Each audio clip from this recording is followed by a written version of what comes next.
कक्षा 12वीं के हिंदी ऑनलाइन कक्षा में आप सभी का स्वागत है। आज हम लोग नशा कहानी जो मुंशी प्रेमचंद द्वारा रचित है के मूल पाठ का वाचन करेंगे।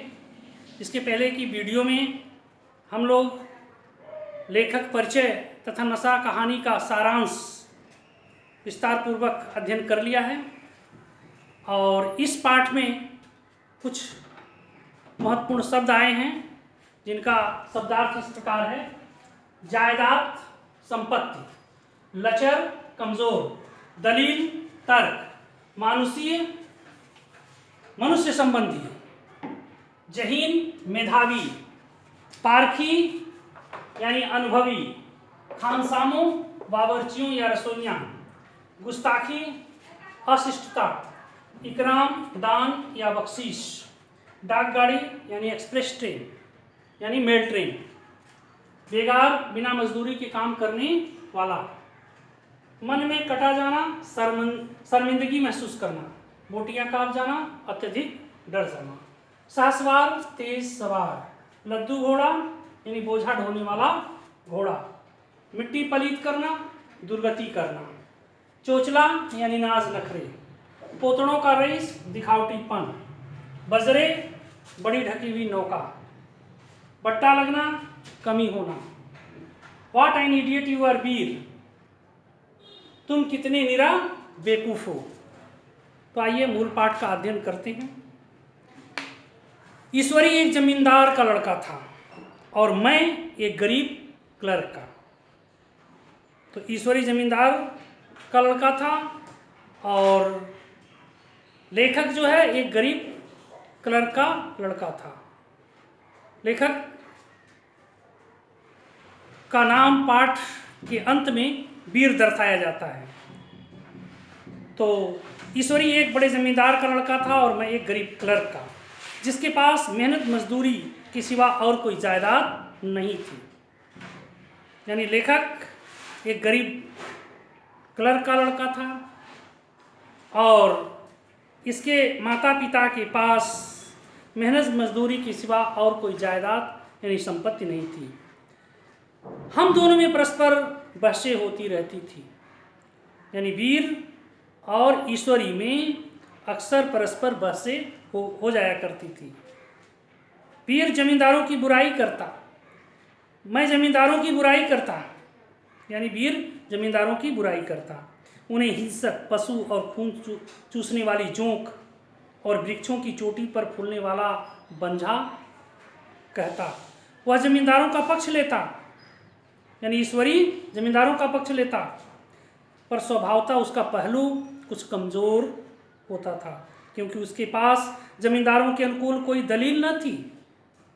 यह कहना कि सभी मनुष्य बराबर नहीं होते, छोटे बड़े हमेशा होते रहते हैं और होते रहेंगे, ये लचर दलीलें थी, यानी कमज़ोर दलीलें थी। किसी मानुषीय या नैतिक नियम से इस व्यवस्था का औचित्य सिद्ध करना कठिन था। मैं इस वाद विवाद की गर्मा गर्मी में अक्सर तेज हो जाया करता और लगने वाली बात कह जाता, लेकिन ईश्वरी हार कर भी मुस्कुराता रहता था। मैंने उसे कभी गर्म होते नहीं देखा। शायद इसका कारण यह था कि वह अपने पक्ष की कमजोरी को समझता था। नौकरों से वह सीधे मुंह बात न करता। अमीरों में जो एक बेदर्दी और उद्दंडता होती है उसमें उसे भी प्रचुर भाग मिला था। नौकरों ने बिस्तर लगाने में जरा भी देर की, दूध ज़रूरत से ज़्यादा गर्म या ठंडा हुआ, साइकिल अच्छी तरह साफ न हुई तो वह आपे से बाहर हो जाता। सुस्ती या बदतमीजी उसे जरा भी बर्दाश्त न थी, पर दोस्तों से और विशेषकर मुझसे यानी वीर से उसका व्यवहार सौहार्दपूर्ण और नम्रता से भरा होता। शायद उसकी जगह मैं होता तो मुझमें भी वही कठोरताएं पैदा हो जाती जो उसमें थी, क्योंकि मेरा लोक प्रेम सिद्धांत पर नहीं निजी दशाओं पर टिका हुआ था और वह मेरी जगह होकर भी शायद अमीर ही रहता, क्योंकि वह प्रकृति से विलासी और ऐश्वर्य प्रिय था। यानी लेखक का जो लोक प्रेम था वो उसकी निजी दशाओं पर टिका हुआ था।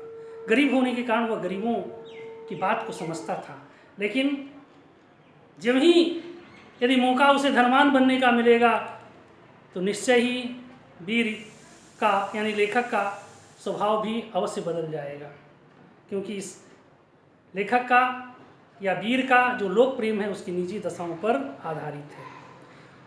और ईश्वरी यदि लेखक की जगह वह होता तो भी अमीर ही रहता, क्योंकि वह प्रकृति से विलासी और ऐश्वर्य प्रिय था। अब की दशहरे की छुट्टियों में मैंने निश्चय किया कि घर न जाऊंगा। मेरे पास किराए के लिए रुपए न थे। मैं घर वालों को तकलीफ नहीं देना चाहता था। मैं जानता हूं कि वे जो कुछ मुझे देते हैं उनकी हैसियत से बहुत ज़्यादा है। इसके साथ ही परीक्षा का भी ख्याल आता था। अभी बहुत कुछ पढ़ना बाकी था और घर जाकर कौन पढ़ता है। बोर्डिंग हाउस में भूत की तरह अकेले पड़े रहने को भी जी नहीं चाहता था। इसीलिए जब ईश्वरी ने मुझे अपने घर चलने का न्योता दिया तो मैं बिना आग्रह के राजी हो गया और ईश्वरी के साथ परीक्षा की खूब तैयारी हो जाएगी। वह अमीर होकर भी मेहनती और ज़हीन था। ज़हीन माने बुद्धिमान। उसने इसके साथ ही कहा, लेकिन भाई एक बात का ख्याल रखना, वहाँ अगर ज़मींदारों की निंदा की तो मामला बिगड़ जाएगा और मेरे घर वालों को बुरा लगेगा। मुझे ज़मींदार समझकर तुम मेरी आलोचना बुराई तो कर लेते हो, यदि मेरे घर जाकर इसी तरह बुराई करोगे तो मेरे घर वालों को बुरा लगेगा। वे लोग तो आसामियों पर इसी दावे से शासन करते हैं कि ईश्वर ने आसामियों को उनकी सेवा के लिए ही पैदा किया है। आसामी भी वही समझता है। अगर उसे सुझा दिया जाए कि ज़मींदार और आसामी में कोई मौलिक भेद नहीं है तो ज़मींदारों का कहीं पता न लगे। यानी ज़मींदार या शासक ये समझता है कि वह ईश्वर के द्वारा, दैवी सिद्धांत के द्वारा वह शासन करने के लिए इस धराधाम पर पैदा हुआ है। वह अपने को शैडो ऑफ गॉड समझता है, जिल्लाह समझता है, यानी धरती पर अपने को ईश्वर की वह छाया समझता है। और ज़मींदार भी यह सोचता है कि वह शासित होने के लिए ही, यह आसामी भी यह समझता है कि वह शासित होने के लिए ही पैदा हुआ है। मैंने कहा, तो क्या तुम समझते हो कि मैं वहाँ जाकर कुछ और हो जाऊँगा? हाँ, मैं तो यही समझता हूँ। तो तुम गलत समझते हो। ईश्वरी ने इसका कोई जवाब न दिया। कदाचित उसने इस मामले को मेरे विवेक पर छोड़ दिया और बहुत अच्छा किया। अगर वो अपनी बात पर अड़ा रहता तो मैं भी जिद पकड़ लेता। सेकंड क्लास तो क्या, कभी मैंने इंटर क्लास में भी सफ़र नहीं किया था। अब की सेकंड क्लास में सफ़र करने का सौभाग्य प्राप्त हुआ। गाड़ी तो 9 बजे रात को आती थी, पर यात्रा के हर्ष में हम शाम को ही स्टेशन जा पहुँचे।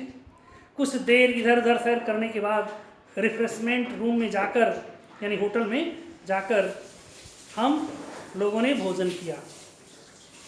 मेरी वेशभूषा और रंग ढंग से पारकी खानसामों को पहचानने में देर न लगी कि मालिक कौन है और पिछलग्गू कौन है। लेकिन न जाने क्यों मुझे उनकी गुस्ताखी बुरी लग रही थी, यानी खानसामों की गुस्ताखी बुरी लग रही थी। पैसे ईश्वरी की जेब से गए। शायद मेरे पिता को जो वेतन मिलता है उससे ज़्यादा इन खानसामों को इनाम इकराम में मिल जाता है। एक अठन्नी तो चलते चलते ईश्वरी ने दे ही दी। फिर भी मैं उन सभी को उसी तत्परता और विनय की अपेक्षा करता था जिससे वे ईश्वरी की सेवा कर रहे थे, क्योंकि ईश्वरी के हुक्म पर सबके सब दौड़ते। लेकिन मैं कोई चीज़ मांगता तो उतना उत्साह नहीं दिखाते। मुझे भोजन में कुछ स्वाद न मिला। शायद यह भेद मेरे ध्यान को संपूर्ण रूप से अपनी ओर खींचे हुए था। गाड़ी आई, हम दोनों सवार हुए। खानसामों ने ईश्वरी को सलाम किया, मेरी ओर देखा भी नहीं। ईश्वरी ने कहा, कितने तमीज़दार हैं ये सब, एक हमारे नौकर हैं कि कोई काम करने का ढंग नहीं। मैंने खट्टे मन से कहा, इसी तरह अगर तुम अपने नौकरों को भी 8 आने रोज इनाम दिया करो तो इससे ज़्यादा तमीज़दार हो जाएं। तो क्या तुम समझते हो यह सब केवल इनाम के लालच से इतना अदब करते हैं? जी नहीं, कदापि नहीं। तमीज़ और अदब तो इनके रक्त में मिला है। गाड़ी चली। डाक थी, यानी एक्सप्रेस ट्रेन थी। प्रयाग से चली तो प्रतापगढ़ जाकर रुकी। एक आदमी ने हमारा कमरा खोला। मैं तुरंत चिल्ला उठा, दूसरा दर्जा है, सेकंड क्लास। उस मुसाफिर ने डिब्बे के अंदर आकर मेरी ओर एक विचित्र उपेक्षा की दृष्टि से देखकर कहा, जी हाँ, सेवक भी इतना समझता है, और बीच वाली बर्थ में जा बैठा। मुझे इतनी लज्जा आई कि कह नहीं सकता। भोर होते होते हम लोग मुरादाबाद पहुँचे। यानी लेखक और ईश्वरी दोनों लोग भोर होते होते मुरादाबाद पहुँचे। स्टेशन पर कई आदमी हमारा स्वागत करने के लिए खड़े थे। 2 भद्र पुरुष थे, 5 बेगार। बेगार उन लोगों को कहते हैं जिनको बिना मजदूरी दिए काम कराया जाता है। बेगारों ने हमारा लगेज उठाया। दोनों भद्र पुरुष पीछे पीछे चले। एक मुसलमान था, रियासत अली, दूसरा ब्राह्मण था, राम हरक। दोनों ने मेरी ओर अपरिचित नेत्रों से देखा, मानो कह रहे हों, तुम कौवे होकर हंस के साथ कैसे? रियासत अली ने ईश्वरी से पूछा, यह बाबू साहब क्या आपके साथ पढ़ते हैं? ईश्वरी ने जवाब दिया, हाँ, साथ ही पढ़ते भी हैं और साथ ही रहते भी हैं। यूँ कहिए कि आप ही की बादौलत में इलाहाबाद में पढ़ा हूँ, नहीं तो कब का लखनऊ चला आया होता। अब कि मैं इन्हें घसीट लाया, इनके घर से कई तार आ चुके हैं, मगर मैंने इनकारी जवाब दिलवा दिए। आखिर तार तो अर्जेंट था, उसकी फीस 4 आने प्रति शब्द थी, पर यहाँ से उसका जवाब भी इनकारी हो गया। दोनों सज्जनों ने मेरी ओर चकित नेत्रों से देखा, आतंकित हो जाने की चेष्टा करते हुए जान पड़े। यानी वीर को देखकर दोनों सज्जन जो है चकित नेत्रों से देखने लगे और आतंकित हो जाने की चेष्टा करने लगे। रियासत अली ने अर्ध शंका के स्वर में कहा, लेकिन आप बड़े सादे लिबास में रहते हैं, बड़ी सीधी सादी वेशभूषा है। ईश्वरी ने शंका निवारण की, महात्मा गांधी के भक्त हैं, खद्दर के सिवा और कुछ पहनते ही नहीं हैं, पुराने सारे कपड़े जला डाले। यूँ कहो कि राजा हैं, 2.5 लाख सालाना की रियासत है, पर आपकी सूरत देखो तो मालूम होता है कि अभी अनाथालय से पकड़ कर आए हैं। राम हरक बोले, अमीरों का ऐसा स्वभाव बहुत कम देखने को आता है, कोई भांप नहीं सकता। रियासत अली ने समर्थन किया कि आपने महाराज चांगली को देखा होता तो दांतों उंगली दबाते। एक गाढ़े मिर्जई माने कुर्ता, चमरौधा जूता यानी कच्चे चमड़े का जूता पहने बाजार में घूम रहे थे। सुनते हैं कि एक बार महाराज चांगली बेगार में पकड़ लिए गए थे और उन्होंने 10 लाख के कॉलेज खोल दिए। मैं मन में कटा जा रहा था, पर न जाने क्या बात थी कि यह सफ़ेद झूठ उस वक्त मुझे हास्यास्पद न जान पड़ा। उसके प्रत्येक वाक्य के साथ मानो मैं उस कल्पित वैभव के समीपतर आता जाता था। यानी जो चढ़ा बढ़ा कर जो ये बातें होती थी, जो मुझे बड़ा जो है ऐश्वर्यशाली दिखाया जा रहा था, मुझे यह सुन करके उस ऐश्वर्य के करीब मैं पहुंचता जाता था। मैं सहसवार नहीं हूँ, यानी तेज घोड़े पर कभी सवारी नहीं की। हाँ, लड़कपन में कई बार लद्दू घोड़े पर सवार हुआ था। लद्दू घोड़ा यानी लादने वाले घोड़े पर सवार हुआ। यहाँ देखा तो 2 काला रास घोड़े हमारे लिए तैयार खड़े थे। मेरी तो जान निकल गई। सवार तो हुआ पर बोटियाँ काँप रही थी। मैंने चेहरे पर सिकन न पड़ने दी, घोड़े को ईश्वरी के पीछे डाल दिया। खैरियत तो यह हुई कि ईश्वरी ने घोड़े को तेज न किया, वरना शायद मैं हाथ पांव तुड़वा कर लौटता। संभव है ईश्वरी ने समझ लिया कि वह कितने पानी में है, यानी मैं कितने पानी में हूँ ईश्वरी ने यह जान लिया था। इसीलिए अपने घोड़े को धीरे धीरे वह आगे बढ़ा रहा था। ईश्वरी का घर क्या था? किला था, इमामबाड़े का सा फाटक, द्वार पर पहरेदार टहलता हुआ, नौकरों का तो कोई हिसाब ही नहीं। एक हाथी बंधा हुआ। ईश्वरी ने अपने पिता, चाचा, ताऊ आज सबसे मेरा परिचय कराया, और उसी अतिशयोक्ति के साथ ऐसी हवा बांधी कि पूछिए नहीं। नौकर चाकर ही नहीं, घर के लोग भी मेरा सम्मान करने लगे। देहात का जमींदार, लाखों का मुनाफा, मगर पुलिस कांस्टेबल को भी अफसर समझने वाले कई महाशय तो मुझे हुजूर हुजूर कहने लगे। अब जरा एकांत हुआ तो मैंने ईश्वरी से कहा, तुम बड़े शैतान हो यार, मिट्टी क्यों पलित कर रहे हो, यानी मेरी दुर्दशा क्यों कर रहे हो। ईश्वरी ने सुदृढ़ मुस्कान के साथ कहा, इन गधों के सामने यही चाल जरूरी थी, वरना सीधे मुंह बोलते भी नहीं। जरा देर बाद एक नाई हमारे पांव दबाने आया। कुंवर लोग स्टेशन से आए हैं, थक गए होंगे। ईश्वरी ने मेरी ओर इशारा करके कहा, पहले कुंवर साहब का पांव दबा। मैं चारपाई पर लेटा हुआ था। मेरे जीवन में शायद ही कभी हुआ जो कि किसी ने मेरे पांव दबाए हों। मैं इसे अमीरों की चोचले, रईसों का गधापन, बड़े आदमियों की मुटमर्दी और जाने क्या क्या कहकर ईश्वरी का परिहास करता। और आज मैं पोतड़ों का रईस का स्वांग भर रहा था, यानी दिखावटी रईस बनने का जो है नाटक कर रहा था। इतने में 10 बज गए। पुरानी सभ्यता के लोग थे, नई रोशनी अभी केवल पहाड़ की चोटी तक पहुंच पाई थी। अंदर से भोजन का बुलावा आया। हम स्नान करने चले। मैं हमेशा अपनी धोती खुद छांट लिया करता हूँ, मगर मैंने ईश्वरी की भांति अपनी धोती छोड़ दी। अपने हाथों अपनी धोती छांटते शर्म आ रही थी। अंदर भोजन करने चले। हॉस्टल में जूते पहने मेज पर जा उठते थे। यहाँ हाथ पांव धोना आवश्यक था। कहार पानी लिए खड़ा था। ईश्वरी ने पांव बढ़ा दिए। कहार ने उसके पांव धोए, मैंने भी पांव बढ़ा दिए। कहार ने मेरे पांव भी धोए। वह मेरा विचार न जाने कहाँ चला गया, यानी पहले वाला विचार न जाने कहाँ लुप्त हो गया। सोचा था वहाँ देहात में एकाग्र होकर खूब पढ़ेंगे, पर यहाँ सारा दिन सैर सपाटे में कट जाता। कहीं नदी के बजरे पर सैर कर रहे हैं, कहीं मछलियों या चिड़ियों का शिकार खेल रहे हैं, कहीं पहलवानों की कुश्ती देख रहे हैं, कहीं शतरंज पर जमे हैं। ईश्वरी खूब अंडे मंगवाता और कमरे में स्टोव पर आमलेट बनते। नौकरों का एक जत्था हमेशा घेरे रहता। अपने हाथ पांव हिलाने की ज़रूरत नहीं, केवल जबान हिला देना काफ़ी है। नहाने बैठे तो आदमी नहलाने को हाजिर, लेटे तो आदमी पंखा झलने को खड़े हैं। महात्मा गांधी का कुंवर चेला मशहूर था। भीतर से बाहर तक मेरी धाक थी, नाश्ते में जरा भी देर न हो पाए, कहीं कुंवर साहब नाराज न हो जाएं, बिछावन ठीक समय पर लग जाए। कुंवर साहब का सोने का समय आ गया। मैं ईश्वरी से भी ज़्यादा नाजुक दिमाग बन गया था, या बनने पर मजबूर किया गया था।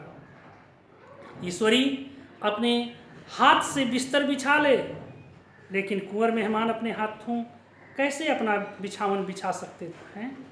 उनकी महानता में बट्टा लग जाएगा, यानी बड़प्पन में कमी आ जाएगी। एक दिन सचमुच यही बात हो गई। ईश्वरी घर में था। शायद अपनी माता से कुछ बातचीत करने में देर हो गई। यहाँ 10 बज गए। मेरी आंखें नींद से झपक रही थी, मगर बिस्तर कैसे बिछाऊं। कुंवर जो ठहरा। कोई 11:30 बजे महरा आया। बड़ा मुँह लगा नौकर था। घर के धंधों में मेरा बिस्तर लगाने की उसे सुध न रही। अब जो याद आई तो भागा हुआ आया। मैंने ऐसी डांट लगाई कि उसने भी याद किया होगा। ईश्वरी ने मेरी डांट सुनकर बाहर आया और बोला, तुमने बहुत अच्छा किया। यह सब हरामखोर इसी व्यवहार के योग्य है। इसी तरह ईश्वरी एक दिन एक जगह दावत में गया हुआ था। शाम हो गई, मगर लैंप न जला। लैंप मेज पर रखा हुआ था, दिया सलाई भी वहीं थी, लेकिन ईश्वरी खुद कभी लैंप न जलाता। फिर कुंवर साहब कैसे जलाएं। झुझला रहा था। समाचार पत्र आया रखा हुआ था, जी उधर लगा हुआ था, पर लैंप नदारत। दयोग से उसी वक्त मुंशी रियासत अली आ निकले। मैं उन्हीं पर उबल पड़ा। ऐसी फटकार लगाई कि बेचारा उल्लू हो गया। तुम लोगों को इतनी फिक्र भी नहीं है, लैंप तो जलवा दो। रियासत अली ने कांपते हुए हाथों से लैंप जला दिया। वहाँ एक ठाकुर अक्सर आया करता था, कुछ मंचला आदमी था, महात्मा गांधी का परम भक्त। मुझे महात्मा जी का चेला समझकर मेरा बड़ा लिहाज करता था, पर मुझसे कुछ पूछते संकोच करता था। एक दिन मुझे अकेले देखकर आया और हाथ बांध कर बोला, सरकार तो गांधी बाबा के चेले हैं ना। लोग कहते हैं कि यहाँ स्वराज हो जाएगा, जमींदार न रहेंगे, यानी देश आज़ाद हो जाएगा, स्वराज मिल जाएगा और तब जमींदारी खत्म हो जाएगी, जमींदार न रहेंगे। मैंने शान जमाई, जमींदारों के रहने की ज़रूरत क्या है। ये लोग गरीबों का खून चूसने के सिवा और क्या करते हैं। ठाकुर ने फिर पूछा, तो क्या सरकार सब जमींदारों की ज़मीन छीन ली जाएगी? मैंने कहा, बहुत लोग तो खुशी से दे देंगे, जो लोग खुशी से न देंगे उनकी ज़मीन छीननी ही पड़ेगी। हम लोग तो तैयार बैठे हुए हैं, जब ही स्वराज हुआ अपने सारे इलाके असामियों के नाम हिब्बा कर देंगे, यानी उनको लिख देंगे। मैं कुर्सी पर पाँव लटकाए बैठा था। ठाकुर मेरे पाँव दबाने लगा, फिर बोला, आजकल जमींदार लोग बड़ा जुल्म करते हैं सरकार, हमें भी हुजूर अपने इलाके में थोड़ी सी ज़मीन दे दें तो चलकर वहीं आपकी सेवा में रहें। मैंने कहा, अभी मेरा कोई अख्तियार नहीं है भाई, लेकिन जो ही अख्तियार मिला मैं सबसे पहले तुम्हें बुलाऊंगा, तुम्हें मोटर ड्राइवरी सिखाकर अपना ड्राइवर बना लूँगा। सुना, उस दिन ठाकुर ने खूब भांग पी, यानी खूब भांग पिया, अपनी स्त्री को खूब पीटा और गांव के महाजन से लड़ने पर तैयार हो गया। छुट्टी इस तरह समाप्त हुई और हम फिर प्रयाग चले। गांव के बहुत से लोग हम लोगों को पहुंचाने आए। ठाकुर तो हमारे साथ स्टेशन तक आया। मैंने भी अपना पार्ट यानी अपना रोल खूब सफाई से खेला और अपनी कुबेरोचित विनय और देवत्व की मुहर हर एक हृदय पर लगा दी। जी तो चाहता था हर एक नौकर को अच्छा इनाम दूं, लेकिन वह सामर्थ्य कहाँ। वापसी टिकट था ही, केवल गाड़ी में बैठना था, पर गाड़ी आई तो ठसाठस भरी हुई। दुर्गा पूजा की छुट्टियां भोग कर सभी लोग लौट रहे थे। सेकंड क्लास में तिल रखने की जगह नहीं, इंटर क्लास की तो हालत उससे भी बदतर। यही आखिरी गाड़ी थी, किसी तरह रुक न सकते थे। बड़ी मुश्किल से तीसरे दर्जे में जगह मिली। हमारे ऐश्वर्य ने वहाँ अपना रंग जमा लिया, मगर मुझे उसमें बैठना बुरा लग रहा था। आए थे आराम से लेटे लेटे, जा रहे हैं सिकुड़े हुए, पहलू बदलने की भी जगह नहीं थी। कई आदमी पढ़े लिखे भी थे, वे आपस में अंग्रेजी राज की तारीफ करते जा रहे थे। एक महाशय बोले, ऐसा न्याय तो किसी राज्य में नहीं देखा, छोटे बड़े सब बराबर, राजा भी किसी प्रकार अन्याय करे तो अदालत उनकी भी गर्दन दबा देती है। दूसरे सज्जन ने समर्थन किया, अरे साहब, आप बादशाह पर दावा कर सकते हैं, अदालत में बादशाह पर डिग्री हो जाती है। एक आदमी जिसकी पीठ पर बड़ा सा गट्ठर बंधा था, कलकत्ते जा रहा था। कहीं गठरी रखने की जगह न मिली थी, पीठ पर बांधे हुए था। इससे बेचैन होकर बार बार द्वार पर खड़ा हो जाता। मैं द्वार के पास ही बैठा हुआ था। उसका बार बार आकर मेरे मुंह को अपनी गठरी से रगड़ना मुझे बहुत बुरा लग रहा था। एक तो हवा यूं ही कम थी, दूसरे उस गंवार का आकर मेरे मुंह पर खड़ा हो जाना मानो गला दबाना था। मैं कुछ देर तक जब्त किए बैठा हुआ था, यानी मैं कुछ देर तक सहन करे किए हुए बैठा था। एकाएक मुझे क्रोध आ गया। मैंने उसे पकड़कर पीछे ढकेल दिया और 2 तमाचे जोर जोर से लगाए। उसने आंख निकाल कर कहा, क्यों मारते हो बाबूजी, हमने भी किराया दिया है। मैंने उठकर 2-3 तमाचे और जड़ दिए। गाड़ी में तूफान आ गया, चारों ओर से मुझ पर बौछार पड़ने लगी। किसी ने कहा, अगर इतने नाजुक मिजाज हो तो अव्वल दर्जे में क्यों नहीं बैठती। दूसरी ने कहा, कोई बड़ा आदमी होगा तो अपने घर का होगा, मुझे इस तरह मारते तो दिखा देता। एक ने कहा कि क्या कसूर किया था बेचारे ने, गाड़ी में सांस लेने की जगह नहीं, खिड़की पर जरा सांस लेने खड़ा हो गया तो उस पर इतना क्रोध। आदमी होकर क्या आदमी अपनी इंसानियत बिल्कुल खो देता है। एक दूसरे ने कहा कि यह भी अंग्रेजी राज है जिसका आप बखान कर रहे थे। एक ग्रामीण बोला, दफ्तर में घूस तो पावत नहीं, उस पर इतना मिजाज। ईश्वरी ने अंग्रेजी में कहा, what an idiot you are Veer, कि तुम कितना निरा बेवकूफ़ हो। और अब मेरा नशा कुछ कुछ उतरता हुआ मालूम होता था। तो इस तरह से नशा कहानी का आपने अध्ययन किया, देखा कि वीर जो अमीरों की बुराई करता था, उनके दिखावटीपन पर, उनके नौकरों के प्रति किए गए बेदर्दीपन पर जो व्यंग किया करता था, और वह उसी परिवेश में जाकर स्वयं अमीरी का स्वांग करने लगा और इस तरह से उसे भी अमीरी का नशा सवार होने लगा। आज यहीं तक, धन्यवाद।